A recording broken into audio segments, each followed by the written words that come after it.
The Final Four for the NBA is set, and it's a somewhat surprising Final Four in my opinion, because during the season, we had the Cavs and Celtics penciled in for the Eastern Conference Finals, and in the preseason, we both thought the Timberwolves kind of ruined their chances when they traded Randall for Karl Anthony Towns, but we were obviously proven wrong. The only thing we had right was the OKC Thunder. Is this another win-win trade that we overlooked? Because like in the past, we've seen win-win trades, and not in just basketball, in sports, that were like, okay, you could easily tell us win-win off the bat. This one, we were heavy against the Timberwolves of the move they made. And in hindsight, being 2020, Julius Randle and Genzo have proved us wrong, that both teams are in the conference final. Start off with the Thunder here. Thunder, this should not have went 7. I'm still, like, obviously, I'm over it now because they won the series. Because, listen, my rooting interest is for the Thunder for a couple of reasons. Shea, and obviously, we made a video making a prediction that, like, hey, these guys are going to be champions and have potential to be a dynasty coming up soon. This is step 1 towards that. Reason why I was annoyed was that Game 1 loss. And kind of Game 3. But that Game 1 loss, how they lost that game when the constant foul, 3-point foul, whatever, that's a whole different debate. I'm not going to get into it. This should have been done in like 5 or 6. But here's the thing. We're also looking at it like, I know this Thunder team was the best team in the last decade, essentially, when you're looking at regular season record-wise. But we got to remember, like, they're still inexperienced at the end of the day. Like, which is fair. Like, the reason why this went 7 is because their inexperience showed. The things that happened in Game 1 were just dumb not being there. Obviously, like, the method of fouling or with having the 3-point lead is good method. The issue was they did it with, like, instant inbound. Like, they were foul. down. Yeah. Like, they were down. No, not that. Is because, like, well, yeah, kind of like that. They because they were trying to save clock. They're trying to save clock. The thing is, like, you gotta, like, just let him dribble to half, then foul there to waste some time. Yeah, and then so like that when you're looking at the takeaway I have from the Nuggets series is like, is their downfall is their inexperience, right? Being situationally aware was their biggest issue for me. And obviously in Game 7 they kind of answered that. They forced turnovers. They played good ball. And the other question I had was, can their main big 3 options show up in one game, which hasn't really happened up until Game 7, where Shea did his thing, dropped 30 plus. J-Dub with a great bounce back game because he was awful in Game 6. And obviously Chet and Hartenstein did their thing with their big man offense and big man defense as well. So like that's the Thunder team we're looking at. And here's the thing, if that's the Thunder team that shows up, they are clearly the favorite to win it all with these 4 teams remaining. And if that Thunder team shows up, they should be able to beat the Minnesota Timberwolves. The only issue is they have those inexperience where they make those mistakes like they did in Game 1. And on the other side, the Timberwolves have been here. They've been in this is back-to-back conference final appearances for the Minnesota Timberwolves, so they know what to do now because they learned from last year as well. The Thunder team did not really face any adversity throughout the year, in my opinion. They handled it, like Game 2 was like pretty much what the Thunder season was. Like, just dominate early and then coast the rest of the game. Outside of that one Timberwolves loss where they blew that lead, that was kind of like what Game 1 was and kind of Game 3 was. They didn't really face adversity until this series. And unlike, we will talk about, obviously, on the Pacers side of things, the Cavs had adversity. They didn't handle it well. Yes, injuries were a factor there. These guys at least handled it well. They were down. Then again, to counteract my point here, they were down in Game 5 and they were down in Game 4, I want to say. Both games, they were down. They were down in Game 7 too. Yeah. Game 7 early, but the other ones were late as well. Game 7, they just couldn't hit a 3. That game would have been over in the first quarter. Yeah, would have been, or midway of the second quarter. Obviously, I don't understand why Adelman took out both Murray and Jokic, and that's what caused that 13-0 run swing where, that's where J-Dub got his confidence rolling.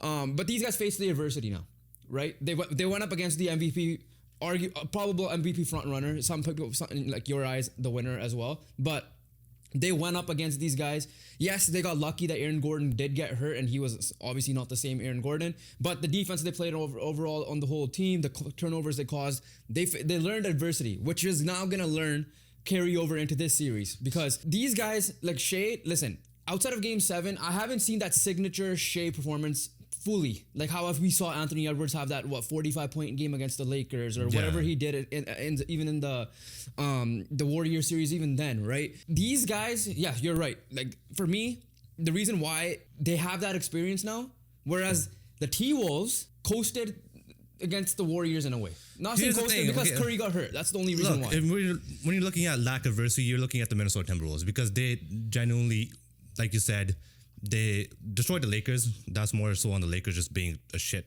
basketball team. Listen, in the round one. They had adversity in a sense that no one picked them. That's not adversity. That's just being overlooked. That's not adversity. It's not adversity. Yeah. Adversity is like when things are not going for you. Can you goddamn show up? But they still need to prove people wrong. That doesn't matter, bro. Like adversity is, can you show up when something's not going for you? Everything went right for the Timberwolves so far. They played the perfect series against the LA Lakers. Curry went down again in the Warrior series, and obviously they took advantage of that. So right now, the reason why there's so much more confidence for me in the Timberwolves this conference finals than it was last conference finals, because last year they had to grit and grind their way through it. And I feel like you could genuinely tell that the Timberwolves were exhausted against the series against the Dallas Mavericks last year. This year is going to be a different story because they're fresh, right? They're rested coming into it, while the other team had to play a game 7 and only have a day rest before the game 1 starts today. So when you're looking at it, the T-Wolves had advantage in terms of rest over the OKC Thunder. They had advantage over experience over the OKC Thunder because they've been in this position before. The only difference here is that the Thunder at the end of the day are still the more dominant team, right? And at the end, the Minnesota Timberwolves are going to need to ask some serious questions, because at the end of the day, I'm not saying just for the Timberwolves, both teams facing each other, both teams are facing the best defensive opponent they have, in this playoffs, essentially, right? The T-Wolves are sick defensively, and obviously the Thunder are the best defensive team in the NBA. So for that reason, Anthony Edwards is going to do his thing. That's where Julius Randle's, is going to probably have some trouble, because I'm assuming OKC will run the double big, and Hartenstein and Holmgren. I know. The way Caruso was the MVP of that series. They might start Caruso in this series because Gobert is not Jokic. But you saw Randle. Yeah, I know that. Yeah, but you have the size still to put people on Randle and maybe either start Hartenstein or Chet. But the thing is, they have options, right? Yeah. I would probably advise Caruso coming off the bench just because they need some bench scoring and obviously bench help, which is one of the reasons why they were able to overcome the Nuggets series. And the other side, Timberwolves bench is really good too. Yeah. Their bench will make an impact. So that's why I'd rather have Caruso off the bench. I would probably start off with a double big lineup just because if you could just get rid of Randle's, production, it's going to be Anthony Edwards all by himself. Jaden McDaniels is on and off offensively. If his shot's falling, it's falling. If it's not, it's not. But he's there for more of a defensive impact. So when you're looking at it, I would probably roll the double big lineup, get Randle uncomfortable, and make him stay on the perimeter the whole time. And we'll see what. Obviously, you have to Lou Dort to somewhat be able to slow down Edwards, and obviously Shea as well will help in the double team. Anthony Edwards' injury status is going to be concerning because that injury he faced looked serious as hell, right? So yes, he has the rest now, but those type of injuries might just come back immediately after one step or whatever the case might be, right? Because it is a leg injury at the end of the day. But overall, for me, the T-Wolves, like I said, Julius Randle is the one you look at. You could either start Chet on him, you could either go J-Dub on him, whatever. That's the thing. They just need to have more production with Anthony Edwards. You said it right. Anthony Edwards is going to get his, in my opinion. Even if Lou Dort's on him. We all know Lou Dort's going to be on him, right? If not Lou Dort, he goes on the bench. It might be a guy like Cason Wallace or a J-Dub, or whoever the case is going to be, right? At the end of the day, for the Timberwolves, is they do have the defense to slow down Shea, but it is Shea. Also, the cousin matchup. That's gonna be a fun little matchup between the two as well. He's like, because of their relationship as well. And on the flip side for the Thunder as well, just make it hard for Anthony Edwards, because then the pressure is going to be on Julius Randle. The pressure is going to be on Jaden McDaniels. The pressure is going to be on Naz Reid coming off the bench and all that stuff as well. Because here's the thing, the Timberwolves had a really good 3-point shooting against the Lakers outside of the last game, for the most part, from what I remember. They didn't have their shot has been up and down. So for them, if the 3-point shot is not falling, they might be in trouble with the way it's going, right? And Rudy Gobert isn't going to be going against smaller guys anymore. You're going to have a bruiser and Isaiah Hartenstein on him, and you're going to have a guy like in height with Chet Holmgren against on him as well. He's still going to be there for the rim protection. We all know how elite Rudy Gobert is when it comes to rim protecting. So whenever they drive, it's going to be tough. So for both teams, it's literally just, can you slow down the other best guy, the best player on each team, which we're going to see a hopeful rivalry brew between SGA and Anthony Edwards. And on top of that, can they hit the 3-point shot? It's going to come down to that, because they both have similar styles of play, in my opinion. They do, yeah. One team having maybe a bit more of a certain thing. Before we move on to the Knicks and Pacers series, we would appreciate if you guys smash the subscribe button because we post NBA content like this multiple times a week. Also, if you enjoyed the video, please hit the like button and please leave a comment down below and leave a comment of your predictions down below of who will make the NBA Finals. But let's move on to the Eastern Conference Finals. Both underdogs made it through in the Pacers and Knicks, and both made it through in somewhat dominating fashion as well, eliminating the Celtics and the Cavs respectively. First question.